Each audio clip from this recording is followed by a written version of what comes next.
ॐ नमो भगवते श्रीरमणाय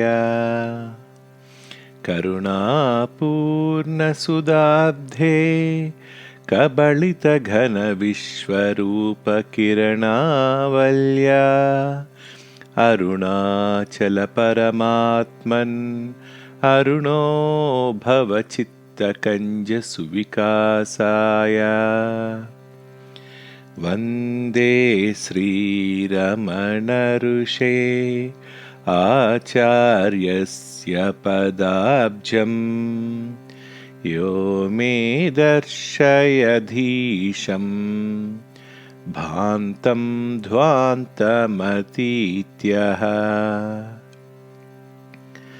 अखण्डसच्चिदानन्दे परब्रह्मण्यलौकिके विलसन्तं गुरुं नौमिं सर्वदा हृद्यहं भजे. Day by Day with Bhagavan, episode number 21. 21/8/1946 afternoon.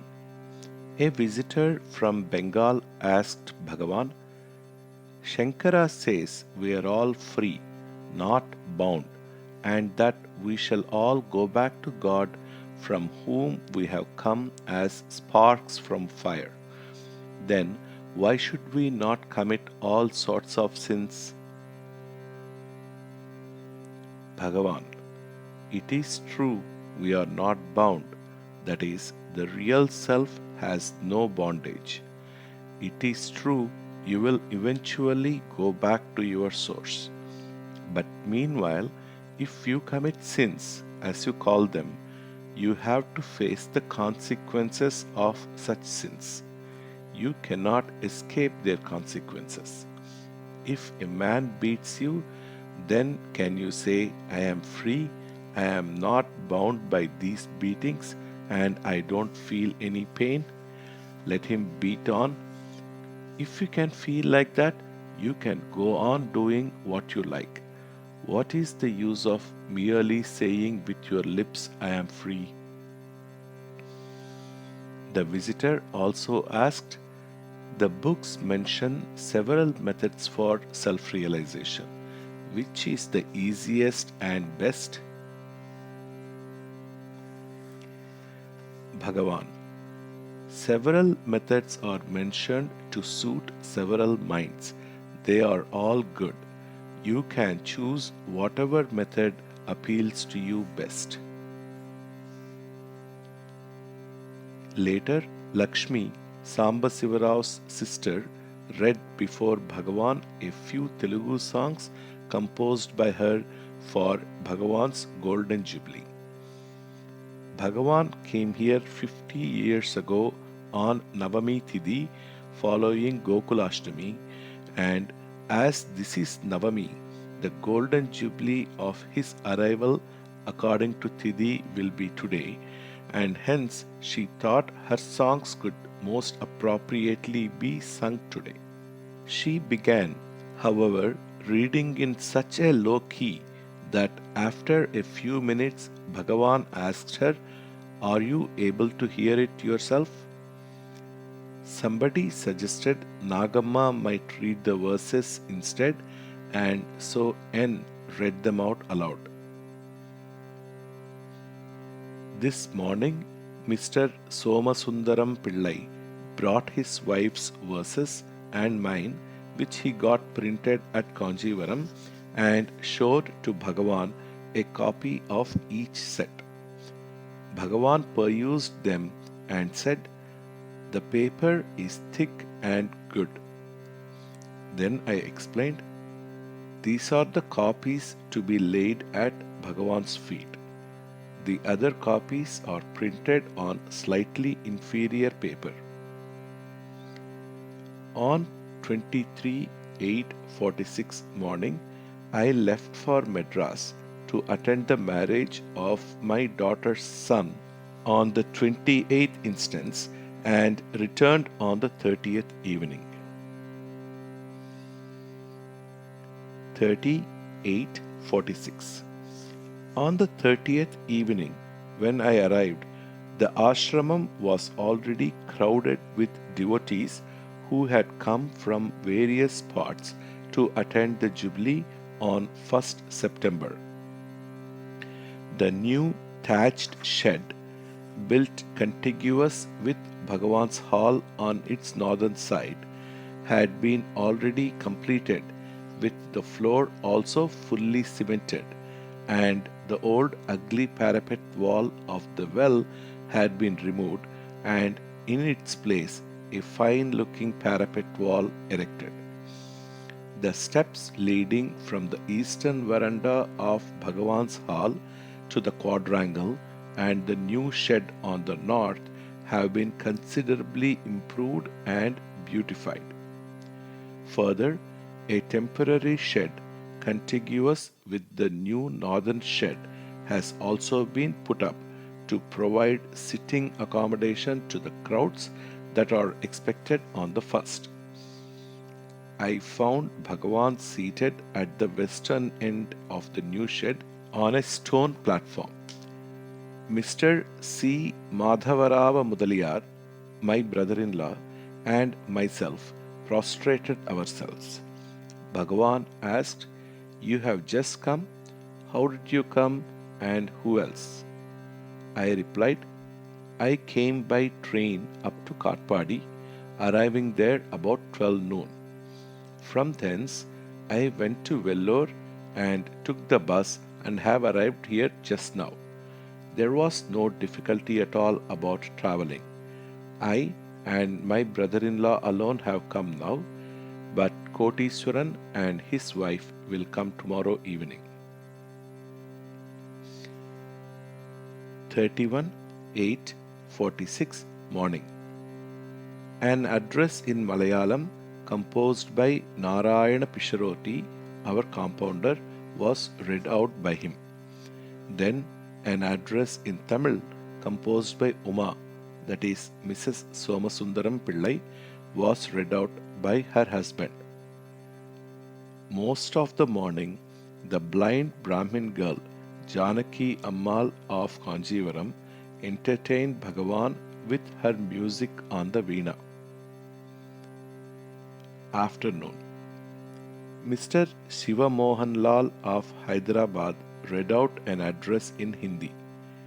We asked him to translate the same into English for the benefit of those who did not know Hindi. But as he could not easily translate it extempore, we asked him to write out the translation and to read the same before Bhagavan later. Then Ramachandra Rao began to read out an address in Canaries. But soon he began delivering a speech with the writing in his hand only as notes for his speech. Bhagavan also remarked, "He is not simply reading an address. With the address in his hand, he is firing away as he pleases. Kaiyile notes vechundi avar பாட்டுக்கு அடிக்கிறார்." He also composed 2 songs in Canaries, and he finished by saying that those songs would be sung by Chandramma. Somasundaram Pillai next read out a message from one Angayarakanni in Tamil. Next, Chandramma read out the Canaries songs of R. Rao. Finally, Balaram read out the Telugu message sent by G.V. Subbaramaya, which was short and sweet. It said in effect, "May the golden jubilee of the day which joined Ramana to Arunachala, that Ramana who is always shedding compassion and grace, be a grand success." 1/9/1946. This is the golden jubilee of Bhagavan's arrival at Thiruvannamalai. I went to the hall about 5:30 a.m., hoping to see Bhagavan there, to fall at his feet and to offer some fruits and 2 bath towels. But I found that today the Parayana was started about 4 a.m. and closed at 5 a.m., and that Bhagavan went to the bathroom as early as 5 a.m. After Bhagavan had his breakfast and returned from his stroll, a number of married women, Sumangalis, headed by Uma, came from the temple in a procession doing bhajan and carrying a milk pot, and Uma and her daughter sang a Tamil song and offered milk to Bhagavan. He took a spoon of the milk and the rest was distributed among the devotees. Then I read out Colombo Ramachandra's Ramanashtakam in Tamil and also my 5 stanzas composed for the Jubilee. Then Uma read out her Muttumalai composed for the occasion. Printed copies of all the 3 compositions were then distributed to the devotees. Printed copies of tributes by Thuriyananda in Tamil, K. Vaidyanatha Iyer of Vellore in English verse, T. K. Sundaresa Iyer in Tamil verse, and K. R. Seshagiri Iyer in English were also read out and distributed. One Mr. Bhatt also read out his Canaries songs. Then a gentleman introduced by Dr. T. N. K. gave a performance on Guttu Vadyam.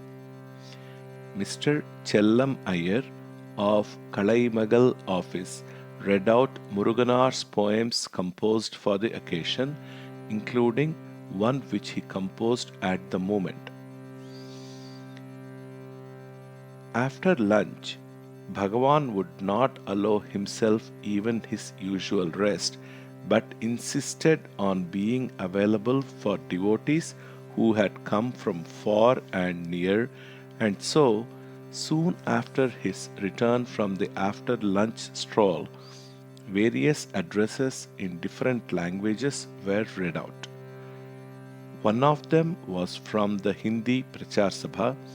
Another was Dr. Siva Rao's tribute in English, which was read out and also translated into Tamil by Mr. T. K. D. Iyer. Mr. Siva Mohanlal also read out the English translation of the Hindi address he read to Bhagavan yesterday. Dr. Siva Rao's address in effect said, I have been trying my humble best to cure Bhagavan of various bodily ailments of his. But all my efforts have proved vain, except to give some temporary relief. I believe this is due to my ego having presumed that it can cure Bhagavan. All people today are offering various things to Bhagavan, fruits, flowers, clothes, books, etc. I have decided to offer my ego. I place it at Bhagavan's feet and beg him to accept it. About 2:30 p.m., the program already planned and published for the Jubilee was begun with Mr. Justice Kuppuswamy Iyer as President. He made a few introductory remarks in English. Then Mr. T. K. D. read out Sir S. Radhakrishnan's article intended for inclusion in the souvenir volume, but which, though posted in Calcutta on 7th August, was received here only on the 30th. Then the following spoke Swami Rajeswarananda and Professor T. M. P. Mahadevan of the Madras University in English, Justice Chandrasekhara Iyer in Telugu, Chellam Iyer of Kalaimagal office and Omandur Ramaswamy Reddiyar in Tamil, Mr. S. R. Venkatarama Shastri of Vivekananda College in Sanskrit, and Mr. Airavatham Iyer in Malayalam. After the speeches, Vishwanatha Shastri recited a few Sanskrit songs and Kunjuswami a few Tamil songs of Bhagavan and of one Venkatarama Iyer, author of Ramanastuti Panchakam.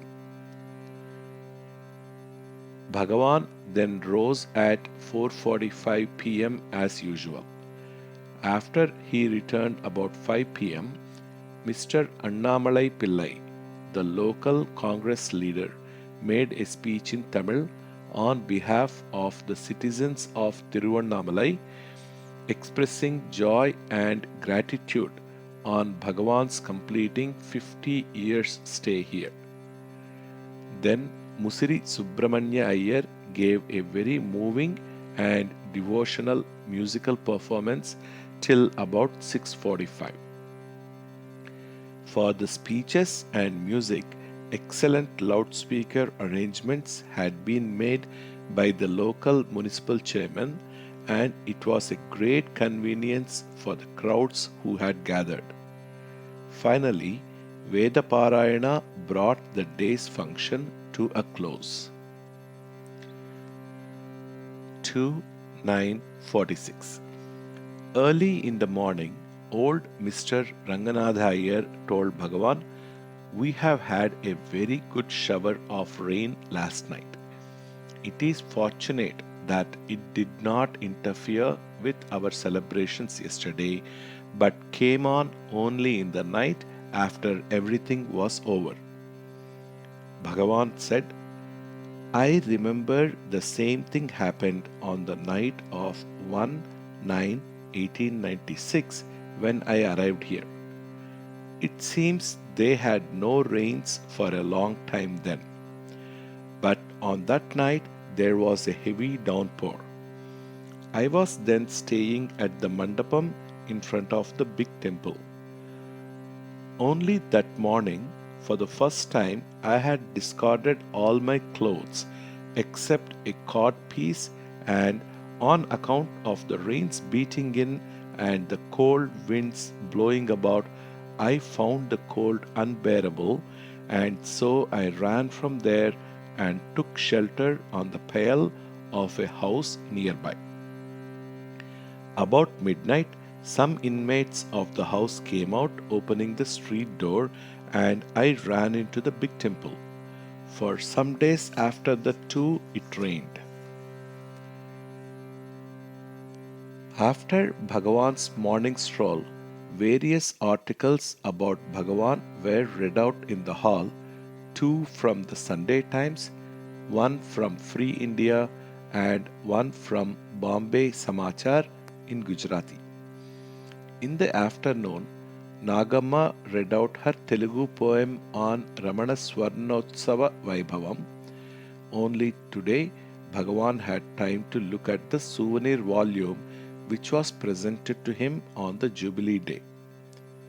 He had been given a volume bound in silk and with gold-washed front and back pages. The deluxe edition had a gold-washed front page. The library in the hall had been given one ordinary copy and one deluxe edition. The Sarvadhikari came out and saw these, as also a specially bound volume of V. Shastri's Sanskrit Life of Bhagavan, and instructed TSR that the specially bound volumes of the souvenir and V. Shastri's book should not be given to anybody. After Sarvadhikari left, Bhagavan asked TSR, laughing, "He has told you these volumes should not be given to anybody. May I read them?"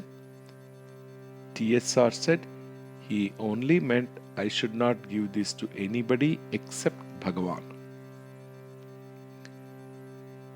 In the evening, Mr. Desai read out an English translation of Ganga Ben Patel's Gujarati article in the Bombay Samachar. There was a reference in the article to the cow Lakshmi, and Rani Mazumdar, who was listening to the article from the veranda close to the eastern window of the hall, asked me to put the following question to Bhagavan and get his reply. Question. It is said that the old lady Kiraipati was born as Lakshmi. How can one who had the unique good fortune of serving Bhagavan well and lovingly have to be born again at all? And even if she had to be born, how could she be born as a cow? Is it not said in all our books that birth as a human being is the best birth one can have? Bhagavan. I never said Kiraipati had been born as a cow. I said, I have already told Rani so, but she says it has been said and also written down in so many books and articles, and Bhagavan has not denied it, so we can take it as the truth. I added, but she puts the question on the assumption that the cow is the old woman reborn, whether Bhagavan has said so or not, and she desires an answer. Thereupon Bhagavan said, it is not true that birth as a man is necessarily the highest, and that one must attain realization only from being a man. Even an animal can attain self-realization. In the conversation that followed on this, Bhagavan said, even as a calf only some days old, Lakshmi behaved in an extraordinary way. She would daily come to me and place her head at my feet. On the day the foundation was laid for the Goshala, cowshed, she was so jubilant and came and took me for the function. Again, on the day of Grihapravesham, she came straight to me at the time appointed and took me. In so many ways and on so many occasions, she behaved in such a sensible and extremely intelligent way that one cannot but regard it as an extraordinary cow. What are we to say about it? This night, Mr. Framji Dorabji, ably helped by Mrs. Thalayar Khan, showed Bhagavan the film Nandanar in Tamil in our dining hall. 3/9/46 afternoon. Nagamma read out Nellur Narasimharao's poem on Bhagavan for the Jubilee. Bhagavan suggested that the souvenir be read out, adding, I don't know what it contains. I have not looked into the articles so far. Thereupon I read out a few pages. In the night, the film Tukaram in Marathi was shown to Bhagavan. 4/9/46 morning. About 10 a.m., I continued reading the souvenir. In the afternoon again, I read out the souvenir and then Viswanath and also Balaram. This night, another film, Bhartruhari in Hindi, was shown to Bhagavan. 5/9/46. Reading out the souvenir was continued by me, we, and we in the afternoon. The whole day, Bhagavan was trying to find out the true history of King Bhartruhari and looked into a number of books, giving various versions of the famous king's life. The first account Bhagavan looked into was Banki Bihari's introduction to his English translation of Bhartruhari's poems. Finally, Bhagavan said, No version agrees with another, and there are 4 or 5 of them.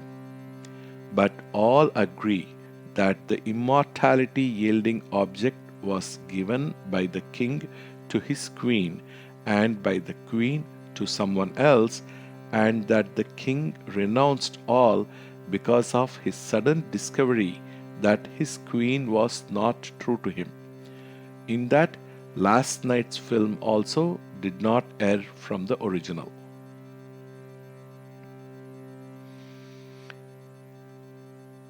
6th to 9th 9 1946. Reading of the souvenir was continued and the same ended and the last date. 11 9 1946. It seems today Rangaswamy, an attendant, was trying to coax Bhagavan into eating an orange about noon, and when he told Bhagavan, "These oranges and other fruits are all brought in by devotees only so that Bhagavan may use them. So, why should not Bhagavan use them?" It seems Bhagavan replied, "Why should you think that I eat only when I eat with this mouth? I eat through 1,000 mouths," or told me of this. Today, Mr. T.P. Ramachandra Iyer arrived from Madras. Bhagavan said on seeing him, "What, you have gone down very much. You look a different man." TPR said, "My foot became swollen. The doctors couldn't diagnose it properly. Besides, I have had a lot of strain, alaichal." Bhagavan is criticized by some as being so impersonal and abstracted that he cannot appeal to most people. I regard this instance to refute such criticism. That one remark of Bhagavan must have meant so much to TPR. Many others, including myself, have had such proofs of love and attention from Bhagavan. This reminds me that just a few days ago, S. Doraiswamy Iyer came here one afternoon with 4 or 5 of his friends, and Bhagavan remarked as soon as SD entered the hall, "Very unexpected." And thereupon SD explained, "These friends suddenly proposed about 10 a.m. today that we should come here, have darshan of Bhagavan, visit the temple, and go back, and that is how I came." 12 9 46. Casually going through TPR's notebook, I came across an entry there: Mithya equals Jagat, Brahma Bhavam equals Satyam. As I remembered Bhagavan occasionally saying Mithya means Satyam, but did not quite grasp its significance, I asked Bhagavan about it. He said, "Yes, I say that now and then. What do you mean by real or Satyam? Which do you call real?" I answered, "According to Vedanta, that which is permanent and unchanging, that alone is real. That, of course, is the definition of reality." Then Bhagavan said, "These names and forms which constitute the world always change and perish. Hence they are called Mithya. To limit the self and regard it as these names and form is Mithya. To regard all as self is the reality." The Advaitin says Jagat is Mithya, but he also says all this is Brahman. So it is clear that what he condemns is regarding the world as such to be real, not regarding the world as Brahman. He who sees the self sees only the self in the world also. To the Jnani, it is immaterial whether the world appears or not. Whether it appears or not, his attention is always on the self. It is like the letters and the paper on which the letters are printed. You are wholly engrossed with the letters and have no attention left for the paper. But the Jnani thinks only of the paper as the real substratum, whether the letters appear on it or not. 13/9/1946. Today, one Mrs. Barwell, whose husband, it is said, is a barrister now staying at Almora, accompanied by the principal of the Women's Christian College at Madras, visited the ashramam. The former comes introduced by Miss Merston and has already written to the ashramam for accommodation. The ashramam has not been able to find accommodation for her. But today, Mr. McIver has promised to find accommodation for her in his compound, and so she is planning to go and come back here with her things in a week's time. Her friend also goes back with her and intends to spend the forthcoming Dasara holidays here with some of her students. This lady, the principal, seems to have already met some well-known disciples of Bhagavan such as Grant Duff. 14/9/46. This morning, Mr. Naganariya came and prostrated himself before Bhagavan, placing a manuscript and some fruits at his feet. Bhagavan asked him when he came, and he replied, "I came last night itself." Then Bhagavan looked into the manuscript for a few minutes and returned it. It is Trisulapura Mahatyam in Telugu verse. Afternoon. When I went into the hall, Bhagavan was reading an article in the Tamil paper Hindustan by K.R.R. Shastri, who has, it seems, just returned from a trip to England and America. In the article, he mentions he visited Ramana Ashramam before he made this foreign tour. Then Bhagavan said, "I believe he has sent some poem in Tamil or English for the Jubilee." I replied that I had seen the poem and that it was in English, but I was not sure whether I read the thing in the souvenir volume or elsewhere. Not finding it in its contents, I took up the file of cuttings, etc., relating to the Jubilee, and as I opened it, it opened, strange to say, exactly at the page where a typed copy of this poem of K.R.R. was found pasted. I showed the same to Bhagavan, and he said, "That is the poem I meant." Nagamma read out the dedication to Trisulapura Mahatyam of Naganarya, saying, "I find this dedication is a jubilee tribute to Bhagavan."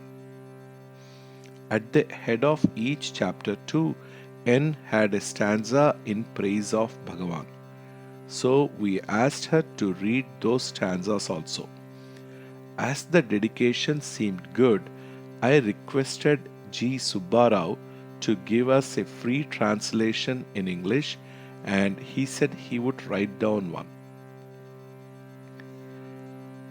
My brother has written in a letter to me that Krishna and Nammalvar have said that God will come to us in whatever form we worship Him.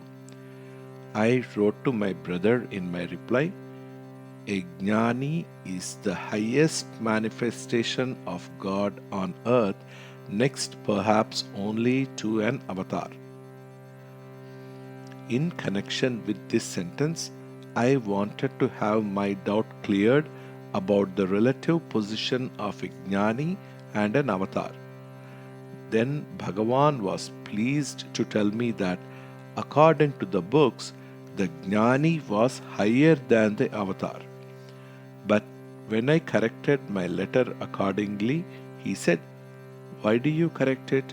Let it go as it is. A little later, R. Narayana Iyer came and Bhagavan asked him, you have come by the 3 p.m. train, have you? He said yes and added, the present timings are convenient for me. On Saturday, I can arrive here earlier, and on Mondays, I can leave here later than under the old timings. Then somebody said, Kalyanarama Iyer is also now in Tirukoilur, and I asked about his exact relationship to the late Echamma. I was told he was her brother's son. In this connection, his sister Chellammal, brought up by Echamma, was mentioned, and Mr. Vishwanath said, it was for her that Bhagavan wrote the 3 songs in Tamil on Satsang. Then I said, I thought it was for Rajammal that Bhagavan wrote them. Then Bhagavan related, one day I was going out from Skandashramam. In those days, Chellamma, Rajamma, and others used to go to me on Saturdays and Sundays when they had no school. They would go by themselves to me whether they had any escort or not. That day I found Chellammal had some bit of a journal or newspaper in her hand and was getting by heart a song from Yoga Vasishtam in praise of the benefits of satsang. The imperfect will become perfect, danger, good luck, the inauspicious, auspicious by association with holy men. For those who have bathed in the Ganges of fellowship with such realized souls, Homa, offering oblations in fire, Yajna, penance, almsgiving, bathing in sacred rivers are all unnecessary. Seek, therefore, by all means the company of the good and wise, which is a boat to carry one across the ocean of birth and death. When I found the girl so keen on the matter, I composed those 3 songs on satsang, which are a translation of the Sanskrit songs, with which by that time I had become quite familiar because they had been so often recited before me by various devotees who visited me. At that time, I did not know that any of those Sanskrit songs had been translated by anybody in Tamil.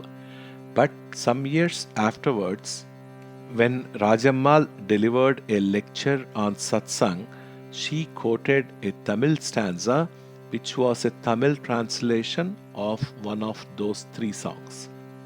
Then I said, I also remember that lecture of hers. It was at Villupuram. They sent me a copy of that lecture.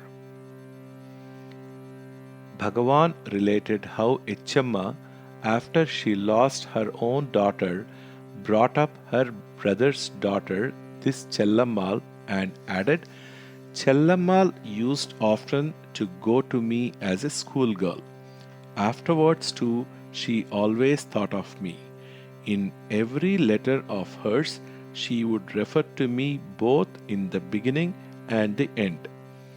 She died soon after she gave birth to Ramanan, the boy who is now in Bombay.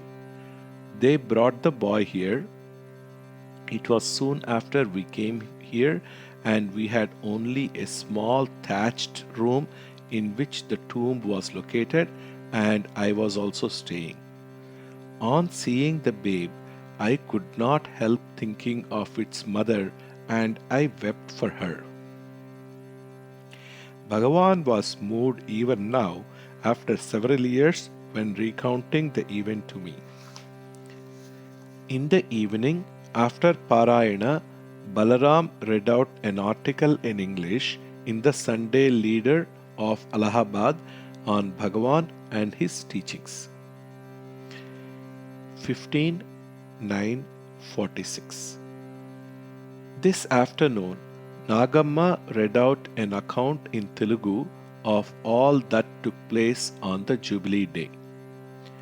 I found from what Bhagavan and TSR said that, in addition to what I have noted on the 1st of September, two other addresses were also read, one from the Arya Vaisya Samajam and another from the firm of Messrs. Munuswami Chetty and Brothers, and that at about 11 a.m. that day, the priests from the big temple came with Arunachaleshwara's prasad to Bhagavan. Later, Nagamma also read out a portion of Naganarya's manuscript as desired by the author.